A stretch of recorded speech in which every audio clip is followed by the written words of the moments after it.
All right, just wanted to make a quick video about this book, The Perennial Philosophy by Aldous Huxley. Aldous Huxley is obviously well known for Brave New World, and what's that book he wrote about doing mescaline? Oh, The Doors of Perception, which is a quote from, I believe, a William Blake poem, and which went on to inspire the name behind The Doors of Perception.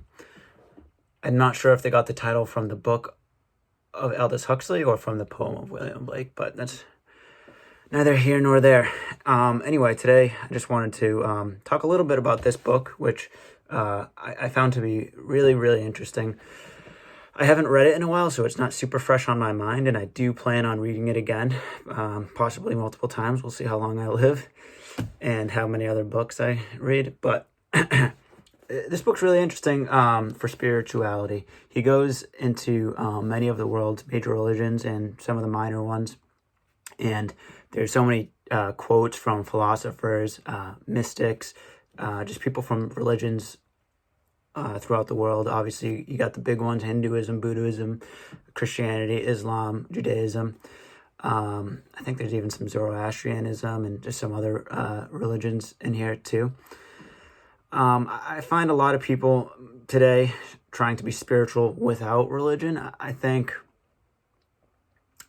there's a lot to criticize about religion, but my personal philosophy has always been I try and take from all the religions what I think is good, and especially if there's overlap in one or two or all of them, it's higher chance that it's a good philosophy. So I try and borrow and steal from famous philosophers and religions. And that's kind of what this book is all about. It's the perennial philosophy in Aldous Huxley's eyes is what is the same and something you can find in all religions, basically. And there's a lot. This book really details how much you can get out of it. The Tibetan Book of the Dead, Diamond Sutra, Bhagavad Gita, Upanishads, Taoism, of course, he talks a lot about. So yeah, highly would recommend this book if you're at all interested in spirituality or just different religions. I didn't know a lot about Sufi Islam before I read this book, and one famous poet, Islamic poet, I believe he's from Afghanistan, maybe the 12th or 13th century, I might be way off, but Rumi. There's a lot of really interesting and poetical quotes in this book. So that's one major thing I got out of this. I got a lot out of it, and like I said, it's not fresh on my mind. I definitely want to go back to it, and it's just one of those books also where you don't have to read it front to back. You can just open it up, and you can just open it up randomly. Basically, you're gonna get little pieces of wisdom just anywhere throughout this book. But if you just go to the table of contents, free will, grace and free will is one of the chapters. Good and evil, time and eternity, prayer, suffering. So, it goes on, and a really cool book. Also, if you do enjoy this book, another one that I might recommend, this one might not be as much for everybody, but I like to read out of this book every morning. It's A Calendar of Wisdom by Leo Tolstoy. So there is a reading for every single day. Today is November 30th. So let me just take a quick look where we're at here.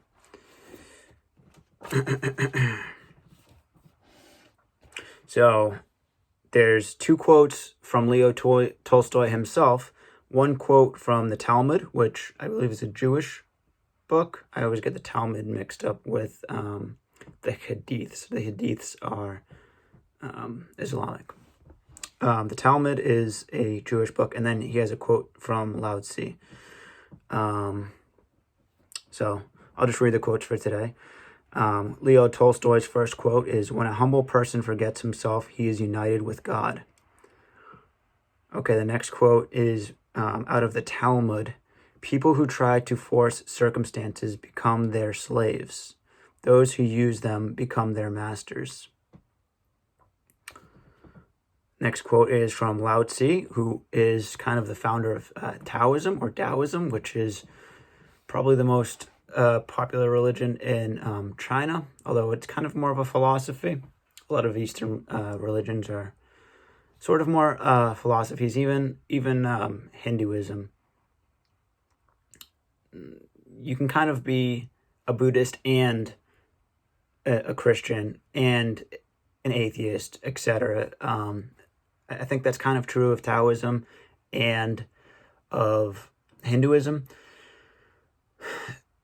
I kind of think it's true of all religions. I think you can be all religions. You just take what you want from each of them. Of course, there's dogmas in certain religions, and so people will argue, well, are you really this? Are you really that? And that's just a whole nother discussion that I'd like to get into, I guess, more. But the quote from Lao Tzu is, there is nothing in this world more tender and more pliable than water, yet hard and rigid things cannot resist it. Weakness defeats strength. Tenderness defeats rigidity. Everyone knows this law, but no one acts upon it. The weakest in the world gain victory over the strongest. Therefore, there is a great advantage in humility and silence. Only a few people in this world are truly humble. And then the last quote is another one by Leo Tolstoy. This one is in italics. He italicizes one of the quotes for every day, which he thinks best encapsulates the idea that he's trying to get across. So every day focuses on kind of one theme, and obviously today is about being humble. And the last quote from Leo Tolstoy, which is the italicized one, it's not always his own quote, which is italicized, which is a little bit ironic, as it's the day for humbleness. And anyway, the quote is, "The more humble a person is, the freer and stronger he is." So pretty interesting little, nuggets of wisdom there. The reason why I might not as strongly recommend this one is because, Leo Tolstoy was a Christian, and this is much more focused towards Christianity and that type of spirituality. The Perennial philosophy is very much all over the place. It borrows heavily from Hinduism, Buddhism, Taoism. So a lot more of the Eastern religions, as well as Islam and Judaism. A lot from the Talmud is in here, and just other philosophers. In this book, you are going to get a little bit of everything, but it's going to be a little bit more heavily weighted, I think, for Christian spirituality. A little bit of a different type of Christianity, though. Leo Tolstoy actually got excommunicated from the Orthodox Church, so it's not like you're going to be getting, how should I say, maybe like a church version or like a conservative version of Christianity. It's very, it's just a little bit different. If you know anything about Leo Tolstoy, I believe he was an anarchist, vegetarian, a very interesting thinker, very interesting philosopher overall. And I don't want to go on rambling too much. I just wanted to say that if you're interested in this topic, the Perennial philosophy is highly recommended.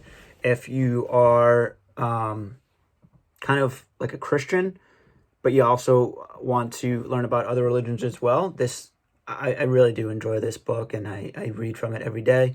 Also, I just really love Leo Tolstoy, and so that's another thing. I love his simplicity in life. He, is kind of into like going back to, manual labor work in the fields of Russia. It was, something he always aspired to do, and kind of live a more simple spiritual life. And you'll find a lot of great goodness in this book as well. So that's all for today. See you on the next one.